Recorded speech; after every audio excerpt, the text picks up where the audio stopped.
Nunca pensé que un simple espejo podría robarme el alma, hasta que lo hizo. Ahora, cada palabra que escuchan viene de un lugar donde la luz se distorsiona y la realidad es solo un eco. Mi nombre ya no importa. Lo que importa es lo que vi, lo que sentí, lo que me arrebató la entidad que habitaba detrás del cristal. Esta es la crónica de una invasión silenciosa, una posesión que no se manifiesta con gritos, sino con una sutil y macabra sustitución. Todo comenzó con una herencia inesperada, un objeto de belleza inquietante. Un espejo victoriano, con un marco de madera oscura tallada con motivos góticos.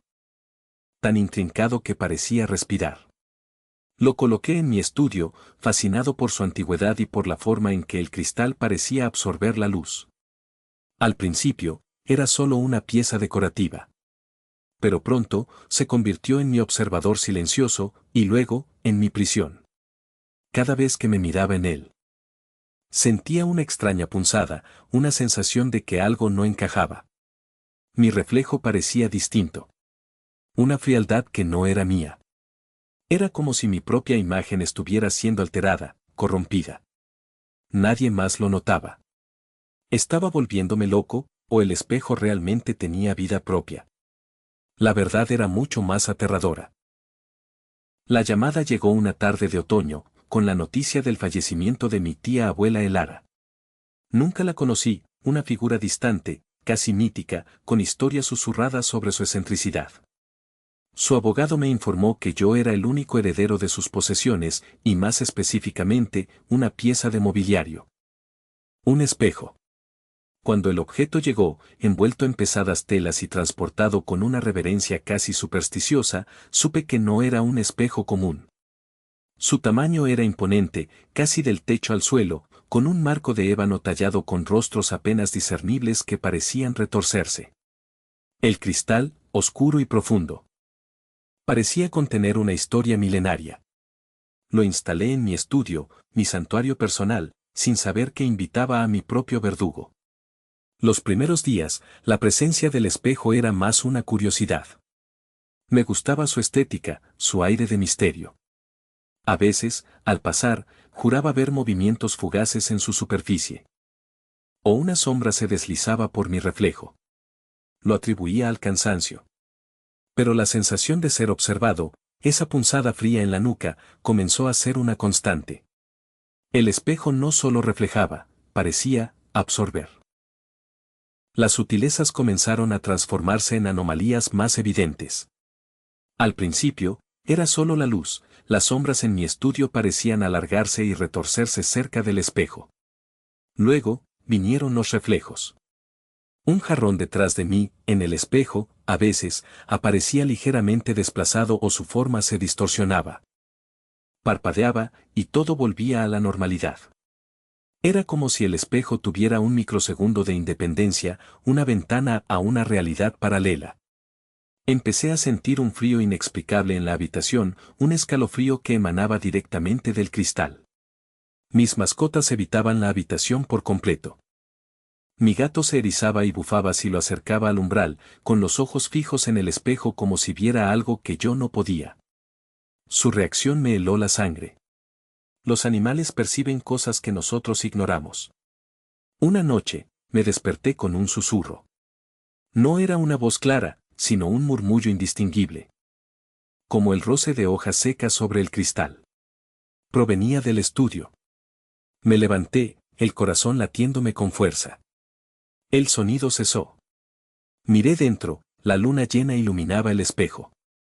Por un instante, juraría que vi mi propio reflejo, pero con una sonrisa lenta y maliciosa que no era mía.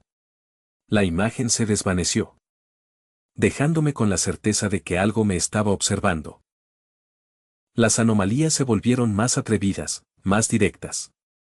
El frío no era solo una sensación, el aire alrededor del espejo se volvía tangiblemente denso, pesado, como si una presión invisible me aplastara el pecho. Objetos pequeños en mi estudio comenzaron a desaparecer y reaparecer en lugares ilógicos.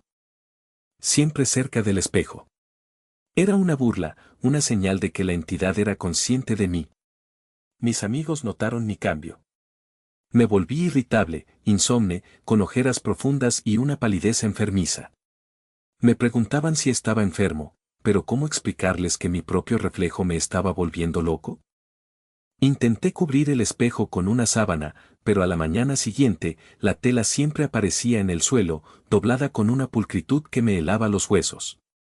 La entidad se negaba a ser ignorada, quería ser vista. Una tarde, mientras me afeitaba frente a él, mi reflejo parpadeó. Por un microsegundo. Mis ojos no eran los míos. Eran oscuros, vacíos, con una malicia antigua que me hizo soltar la navaja. El espejo me devolvió mi imagen normal, pero la impresión quedó grabada. Sentí que una parte de mí se había desprendido, atrapada en ese instante de horror. La entidad no solo me observaba. Estaba empezando a mimetizarse conmigo. La invasión no se limitó a mi vigilia. Comenzó a infiltrarse en mis sueños, transformándolos en paisajes de pesadilla donde el espejo era el protagonista. Soñaba que estaba atrapado dentro de su cristal, mirando hacia afuera, viendo mi estudio, mi vida, pero desde una perspectiva invertida. Mi reflejo. El que estaba fuera, me miraba con una expresión de triunfo frío. Me despertaba empapado en sudor frío, el corazón desbocado, incapaz de distinguir la realidad del sueño. Al despertar, sentía una fatiga extrema, como si mi mente y mi espíritu hubieran librado una batalla. Era como si la entidad se alimentara de mi energía, de mi miedo. Intenté deshacerme del espejo. Lo levanté, intenté arrastrarlo, pero era increíblemente pesado, como si estuviera anclado al suelo por una fuerza invisible. No podía moverlo ni un centímetro. Era una burla cruel, una demostración de su poder sobre mí. Mi desesperación crecía. Busqué en viejos libros sobre ocultismo. Encontré referencias a entidades que habitan en los reflejos, que se alimentan de la identidad de sus víctimas. Decían que una vez que un espíritu se aferra a un espejo, puede reemplazar a la persona. La idea me aterrorizó. Mi reflejo no era solo una imagen, era un depredador paciente, esperando el momento justo. La noche en que todo culminó, la luna llena brillaba con una intensidad sobrenatural, bañando mi estudio en una luz plateada. Me sentía más débil que nunca, mi voluntad erosionada. Me acerqué al espejo, no por curiosidad, sino por una extraña compulsión. Mi reflejo me esperaba. Esta vez. No era solo una sutil diferencia. Era un rostro completamente distinto, aunque extrañamente familiar.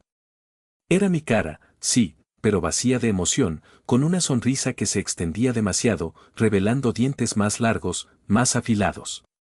Mis ojos en el espejo eran pozos negros, sin vida, y supe que esos no eran mis ojos. La entidad había perfeccionado su mímica.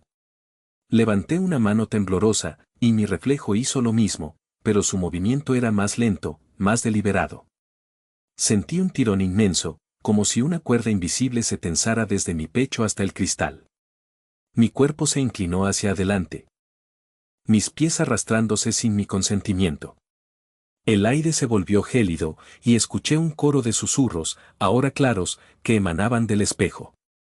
Eran voces antiguas, lamentos, risas macabras. Intenté retroceder, gritar, pero mi voz era solo un susurro ahogado. Mis músculos se negaban a obedecerme. La cara en el espejo se contorsionó en una mueca de triunfo, y una mano pálida, con dedos largos y finos, se extendió desde el cristal, no como una imagen, sino como algo tangible. Sus dedos se cerraron alrededor de mi muñeca, fríos como la tumba, y sentí como mi esencia era succionada de mi cuerpo. Una agonía indescriptible me invadió. Caí de rodillas, la fuerza abandonándome, mientras el reflejo me arrastraba inexorablemente hacia el abismo.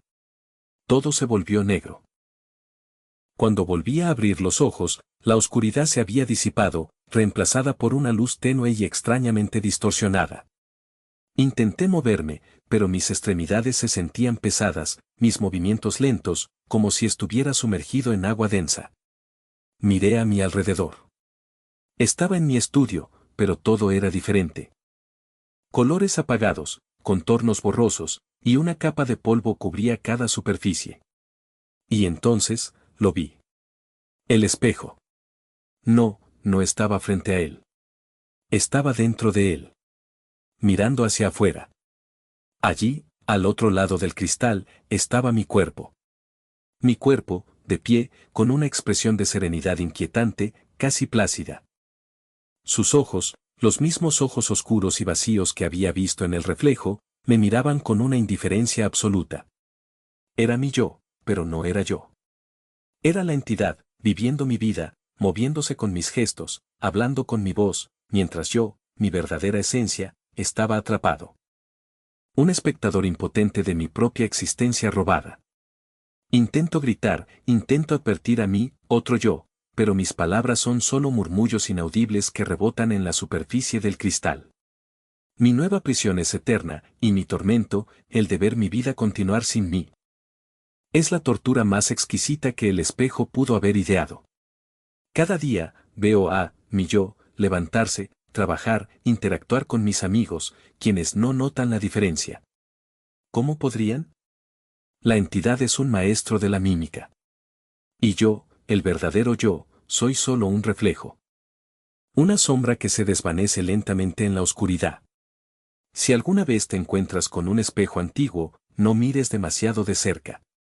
Podría ser el siguiente en unirte a mí, al otro lado.